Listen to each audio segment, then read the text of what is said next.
I turned 30 and threw myself a party a week nobody came. A later $1,800 for Dad's birthday I sent $1 Venmo me. I person with congrats. Changed my locks. 2 days later, my sister tried to drain my account. They reported me missing. Cops showed up at my door. My name is Hazel. I'm 30 years old, living alone in Austin, Texas. This year, I decided to throw myself a birthday party. Not because I love parties, but because I wanted to trust one more time that my family, despite growing distant over the years, might still remember the day I was born. I rented a small corner in a cozy bar down south of the city. Nothing extravagant, just a few strings of warm lights and some childhood photos I taped to the wall, as if to remind them I still existed, still belonged to that family. I ordered a medium-sized red velvet cake, prepared a few thank you cards, and sent invitations to everyone. My mom, my stepdad, and my 2 half-siblings. Every one of them got it. That evening, I arrived early and picked a seat near the bar where the light was soft enough to feel warm but not draw attention. 7 p.m. I checked my phone. Not a single message. No missed calls. 8 p.m. The cake sat untouched. The cards were still sealed. I took a small sip of water, trying not to glance around too much, hoping to avoid the pitying stares of strangers. The bartender poured me a free plum wine. "Maybe they're just running late," he said gently. I nodded and forced a smile. That smile broke the moment the clock struck 9. No one came. Not a soul. I cut a slice of cake, pretended to post something on social media like everything was fine, but nothing was.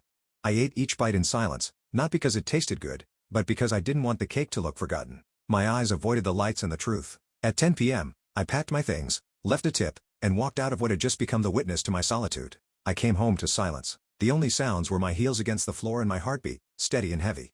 That night, I lay in bed staring at the ceiling, hollow inside. It wasn't their absence that hurt. It was that I still held on to hope. A week later, while I was working, my phone buzzed. A group message from Mom. "Hey, family, Frank's 55th birthday is coming up. We're throwing it at Pacific Shores Resort. It'll be $1,200 per person. Please send it to me by Friday. Love you all." I read it 3 times. No apology. No mention of my birthday. Just a shameless invoice dressed up as affection. My sister replied right away, "Just send it, Mom." So excited. Then my brother. "All paid. Can't wait." I sat frozen. I wasn't angry, just coldly relieved. There was nothing left to preserve. No more pretending to be the good daughter. I opened my payment app and sent exactly $1. Note, "Happy birthday." I locked my front door, changed all passwords to our joint accounts, and sat down, exhaling like it was the first time in years I'd really breathed. After sending the sarcastic dollar, I went through my contacts and blocked every number in the family thread. Mom, Frank, Madison, Tyler. With each tap on block contact, it felt like I was unhooking a chain that had wrapped around me for years. I gave no explanation. They didn't deserve one. That night, I called a locksmith to replace every lock in the apartment. Not because I was afraid, but because I knew my mother. Silence to her was always a challenge, and she never walked away from a challenge. 2 days later, while working at my favorite coffee shop, my phone flashed a strange bank notification. Suspicious login attempt from new device. My chest tightened like an invisible rope had just tightened. I opened the banking app, hands trembling. There were traces of access to the old joint account. The one I had used to cover Tyler's tuition, Madison's wedding, and even the bathroom renovation Mom insisted on to ease Frank's back pain. I called the bank immediately. "Freeze the account now. Move all remaining funds into my personal one. Change all verification methods." My voice was hard. No hesitation. That evening, I started receiving calls from unknown numbers. I didn't answer. Then came the texts. "What the hell are you doing? Why change the locks? Why block me? And you froze the account. Call me back." I turned off my phone. I thought things might settle down, but I had underestimated my mother's ability to rewrite the narrative. She always knew how to turn herself into the victim when things slipped out of her control. That Friday night, while watching a movie, the doorbell rang, fast and loud. I glanced at the security cam. 2 uniformed police officers stood outside. One tall, stern-faced, the other younger, holding a notepad. I cracked the door. "Can I help you?" The taller officer asked. "Are you Hazel Miller?" I nodded. "We received a report that you're missing. Your family is concerned you may be mentally unstable and unreachable, possibly at risk of self-harm." I blinked. "Missing?" I stared into their eyes, a cold wave of disbelief creeping down my spine. "I'm fine. I just cut off contact with some people for personal reasons. I've been working, living normally. I'm not a danger to myself." The younger officer studied me. "Do you have someone who can verify that you're safe?" I handed him my phone, opened my remote work app, and pointed to the live meeting feed. "I've been on calls all day. Over 10 people in my company can confirm." The other officer jotted something down. "Your family said they haven't heard from you and are worried." I gave a dry smile. I blocked them after they tried to break into my bank account, ignored my birthday, and then sent me a bill for my stepdad's party. They went quiet. One finally said, "We don't intervene in family matters, but if you feel harassed, you might want to consider a restraining order." I nodded. "If they contact me again, I will." They left without further questions. When the door shut, I stood there for a long while, chest hollow. I never imagined a day my own family would file a missing persons report, not out of concern, but because they couldn't handle losing control over me. I sat down on the bed, phone still in hand. New messages kept rolling in from strange numbers. Hazel, open the door. I'm here. You can't treat your family like this. Frank's losing his mind. He thinks you've gone crazy. I didn't answer. I wasn't that quiet girl standing behind a door anymore. I'd locked it, and this time, the key was mine alone. It was Saturday noon when the doorbell rang as I was making coffee. It wasn't the polite knock or soft call like the officers a few days earlier. It was loud, angry pounding. I walked slowly to the door and glanced quickly at the security screen. Mom, Frank, my stepdad, and behind them stood Madison, my younger sister. All three wore tension on their faces. Mom squinted, her lips pressed into a tight, furious line. Frank stood with arms crossed, shoulders rigid. Madison? She was tapping on her phone constantly, probably recording every moment to retell it later in her own twisted way. I didn't open the door right away. I turned on the speaker. What are you doing here, Mom? Open the door right now, she snapped. We need to talk. That's enough, Hazel. Talk about what, Mom? About how you tried to access my bank account? Or how I was left out of Frank's birthday, but still got asked to pay for it? Frank cut in, voice thick with reproach. You're acting like a child. We're all worried about you. And this is how you respond? I let out a dry laugh. Worried? You called the police and reported me missing. That's your version of concern? Madison banged hard on the door. Who do you think you are? Ignoring our calls? Our texts? Now you're playing the victim? I took a deep breath and opened the door. I didn't let them in. I stood firm in the doorway blocking entry. What do you want? I asked with no attempt to hide the cold edge in my voice. My mother looked me in the eyes, voice full of drama. We're family, and you're treating me like a stranger. I don't even recognize you anymore. Maybe you never did, I replied. Do you know what hurts me the most? Not being forgotten on my birthday, but realizing I only matter when I pull out my wallet. Frank stepped forward, face flushed. We raised you, fed you, educated you. And now you turn your back on us, block everyone, and tear the family apart? I stared at him, a strange sense of distance washing over me. Raised me? Educated me? I started working when I was 16. I earned my own scholarships. I paid off my student loans. I bought my first car with wages from my part-time jobs. What did you give me besides the bare minimum? Mom exploded. And what about the nights I stayed up worrying about you?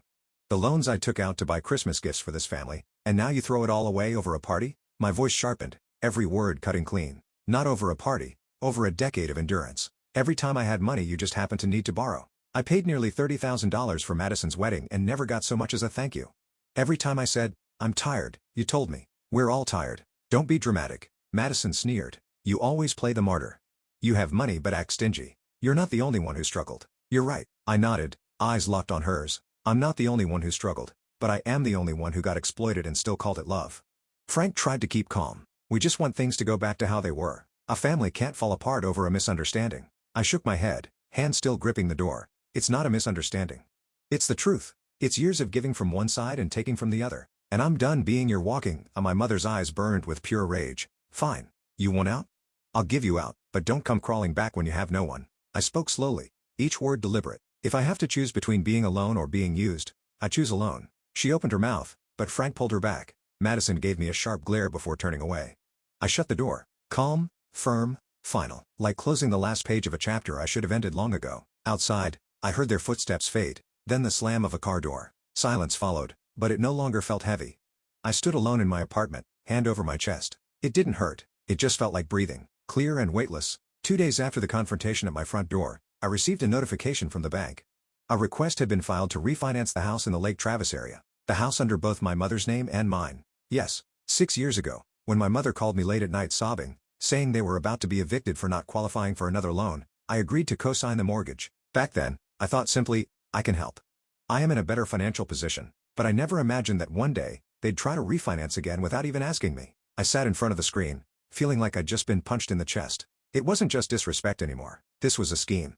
I called my attorney right away, Miss Gretchen Lewis, a sharp woman in her 50s who had helped me handle some financial disputes back when I worked in real estate. Gretchen, they're trying to refinance the house without my consent. I want it blocked immediately, she replied curtly. Send me the old mortgage agreement, the title deed, and any related emails. I'll freeze all transactional rights tied to your name. But I wasn't done. I opened my laptop and began drafting another email. Subject, request for personal financial audit family support expenses from the past 6 years. I wrote to my personal accountant and attached a list of what I remembered most clearly. Down payment on house for Mom and Frank, $62,000.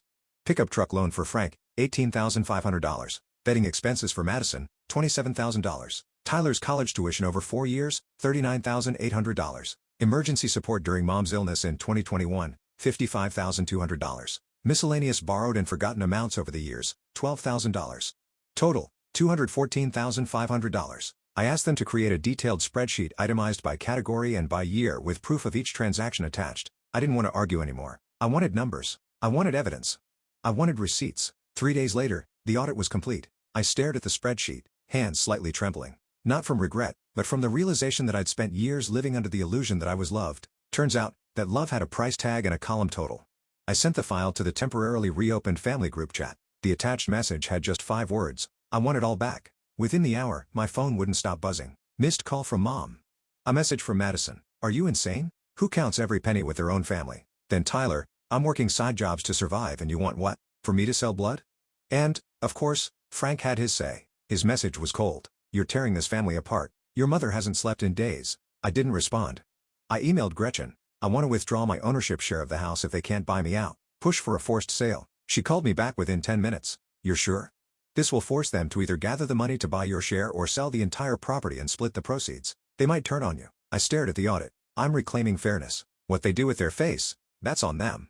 That same day, Gretchen's law office sent an official notice to my mother and Frank. Hazel Miller is withdrawing her capital from the jointly owned property at 1175 Shoreline Drive. If no response is received within 14 days, the process for a forced sale will proceed. Their reaction came swiftly. First, a text from Madison.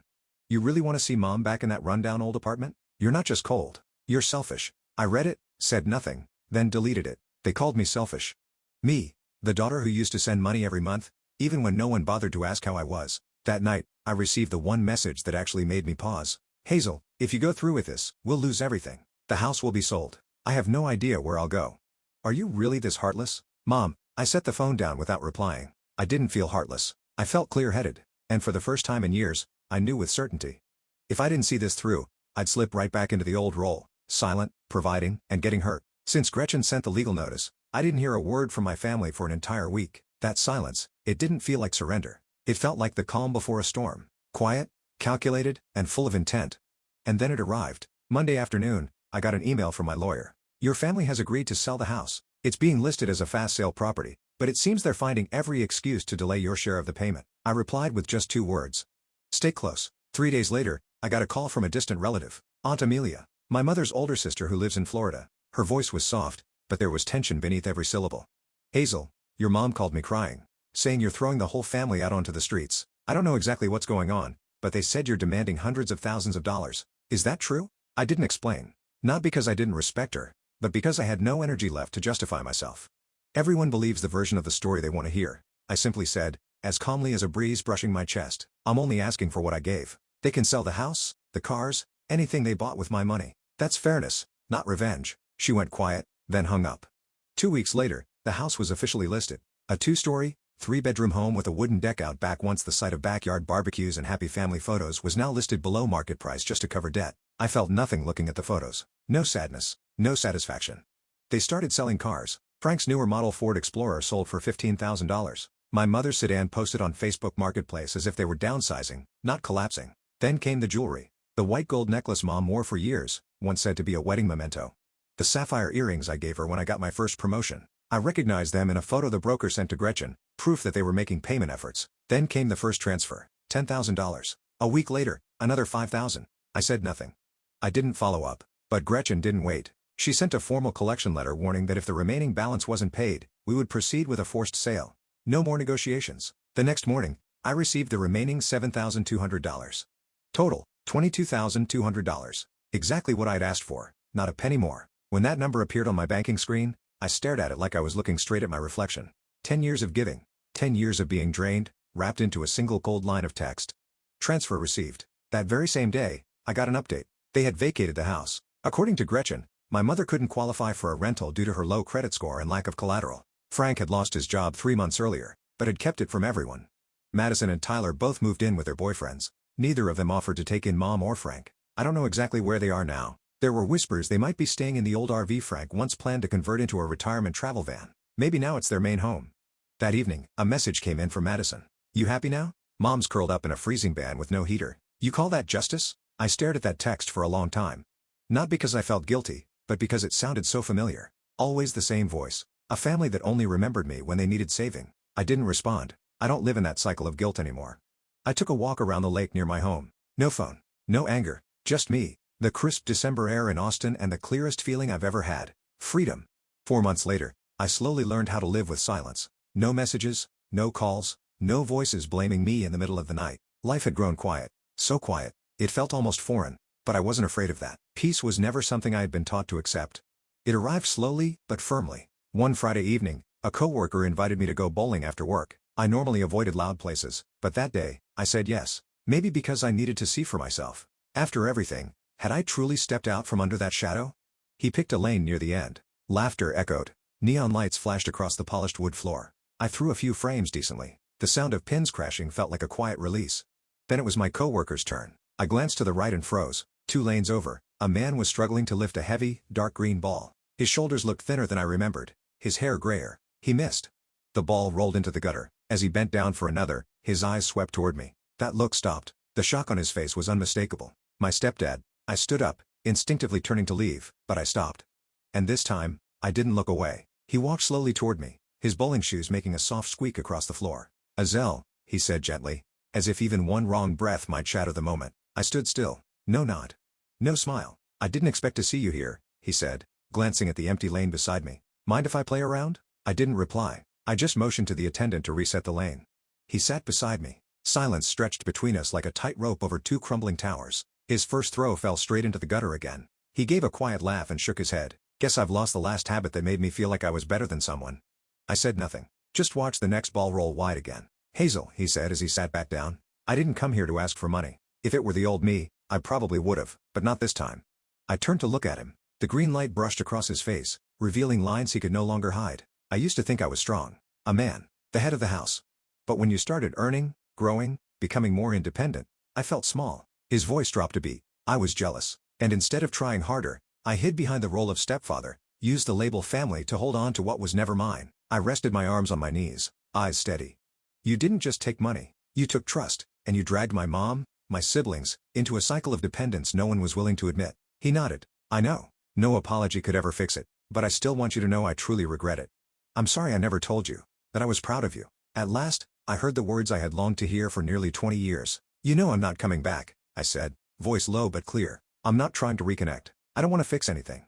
I just want to live the rest of my life without being expected to give, just to exist in a relationship. He was quiet, then reached out his hand. It trembled slightly, like he wasn't sure what he'd get in return. I stared at it for a moment, then slowly extended mine. His hand was cold. Mine wasn't warm, but that handshake finally felt equal. 2 people, not a provider and someone in need. I stood up, straightened my jacket. I'm heading out. Enjoy your game. He nodded, didn't ask me to stay. Outside, the night air brushed against my hair, carrying traces of the sound still echoing from inside. I opened my car door, sat behind the wheel, and took a long breath. I drove away from the bowling alley, streetlights sliding across the windshield like streaks of memory being wiped clean. Every red light was a breath out, slow and deep, as if each vertebra that had been tight for years was finally starting to release. There was no one in the car asking if I was okay. No missed calls waiting to guilt me. No messages saying, I don't know who else to ask but you, or I'm desperate. Can you help? Just me, in silence that I didn't feel like loneliness. When I got home, I opened the window. The night breeze drifted in scented with magnolia from the hedges below. The city, deep into the night, no longer buzzed with horns or chaos, only the quiet rhythms of people actually living, not just surviving. I sat on the floor back against the wall, hot tea in hand. In that moment, I didn't think of the past. I didn't count the years it took to break free from the cycle labeled obligation. I just felt my body no longer being pulled by anyone else's will but my own. I used to think revenge would bring satisfaction, but it didn't. What I'd done wasn't about winning. It was about escape. Escape from the role of the good daughter. Escape from the trap of unconditional love that only went one way. Escape from emotional control, tears, anger, guilt sweet enough to numb every boundary. I opened my laptop and checked my account summary, not to see the balance, but to stare at the number that had never made me feel safer than now. I booked a trip, not to run, but to begin again somewhere I had no roles to play. A place where I wasn't someone's sister, someone's daughter, or the name on a loan. I was just Hazel. The next morning, I woke early. No alarm, no pressure. I walked through the park near my house. Kids were kicking a soccer ball. An older man was letting his dogs run free, and a young woman was reading on a bench. No one knew who I was. No one needed anything from me. And that feeling, it wasn't empty. It was freedom. I don't know what the future will look like. Maybe my family will try to reach out again. Maybe someday, I'll receive a handwritten letter from my mother full of tears and longing. But what I do know for sure is this. I'm no longer under their control. I don't need anyone to approve of my choices. I made them, And I live with them. Steadfast, quiet, and without regret. That night, as I walked past a little secondhand shop, I saw a small wooden sign hanging on the wall. It read, "Freedom isn't walking away from someone. It's returning to yourself." I smiled. No one had to see it. Hazel's story is a powerful reminder that family bonds don't mean unconditional sacrifice. In a world where family pressure is often disguised as duty, setting boundaries is an act of courage. Hazel wasn't chasing victory. She was choosing freedom from a sweet but toxic kind of control. Like so many in real life, sometimes to truly love yourself, you have to stop running and walk away, not out of anger, but because peace in the end is the greatest gift. What do you think of Hazel's choice? Was she too cold or simply protecting herself? Share your thoughts in the comments, and don't forget to follow the channel for more deep emotional family stories.